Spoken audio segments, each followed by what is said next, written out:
Even while growing up, Pastor Rick felt God's calling on his life. But at the age of 18, he chose to go to college for AG school to take over the farming operations for his father, rather than attend Rhema Bible Training Center in Tulsa, Oklahoma. When the farming and construction company ended, he went to work for Rocky Flats Nuclear Weapons Facility for 17 years before he finally answered the call for ministry. He took a voluntary separation from Rocky Flats and went to Bible school.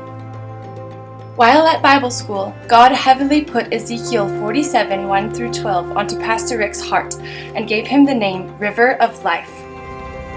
And it shall be that every living thing that moves, wherever the rivers go, will live.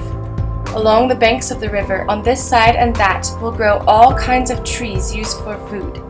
Their leaves will not wither, and their fruit will not fail. They will bear fruit every month, because their water flows from the sanctuary. Their fruit will be for food, and their leaves for healing. In September of 1995, Pastor Rick was asked to receive the pastorate of the Wellington Assembly of God Church on the South 3rd Street in Wellington, just 4 blocks south of the T-Bar Inn. It was an old building, built in the 40s, mostly by his grandfather, who was the pastor of Fort Collins First Assembly, which is now Timberline Church. At the time, there were approximately 25 people attending the church, but they all departed with the previous pastor when Pastor Rick and his family finally arrived. Only 6 people returned for the first service on October 1st, 1995. Pastor Rick and Julie faithfully served for about a year in that old building, and the congregation had grown to about 50 people. However, there was no room for children's church or a nursery, and they needed more space. God worked out all the details, and they were able to sell the church and moved into the basement of the First National Bank, which was at the time called Vectra Bank, rent-free. They remained there for 2 years until God led Pastor Rick and Julie to buy the 6.7-acre corner of land that we are sitting on today. The church had grown to about 80 people at the time, and Pastor Rick felt God put it in his heart that he needed to build the sanctuary large enough for more growth, as God told him that he would be bringing many more to the church. The sanctuary was built for 285 people, and the rest of the building held multiple classrooms and offices.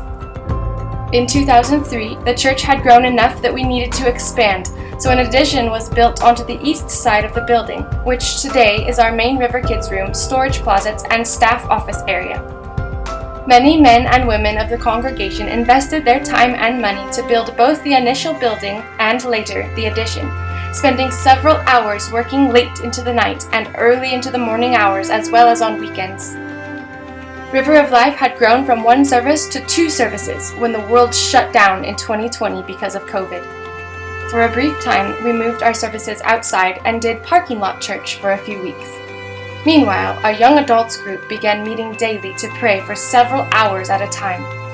The presence of the Holy Spirit was so heavy in the room as they met for prayer, and God began to move. We moved our services back into the building, and our church saw a massive increase in attendance. There were so many people that we had to expand to 3 services to accommodate everyone. Dozens of people were giving their lives to the Lord and getting involved in the church. Now, here in 2023, we have run out of room again. We have over 500 people come through River of Life every Sunday, and we need more space.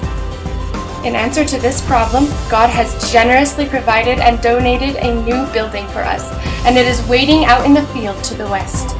We plan to build it next to this current one so that we can grow into our sanctuary, our children's department, our staff, and do even more to reach our community for Jesus.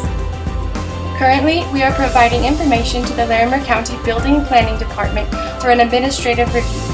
After that, the building plans will be submitted. We hope to be informed of the county's decision by February of 2024. Today is the 28th anniversary of River of Life. Our mission is to connect with people and to connect people with God. We will always preach the full gospel. We will never be ashamed of it, for it is the power of God to salvation for everyone who believes. Thank you for being a part of what God is doing here at River of Life.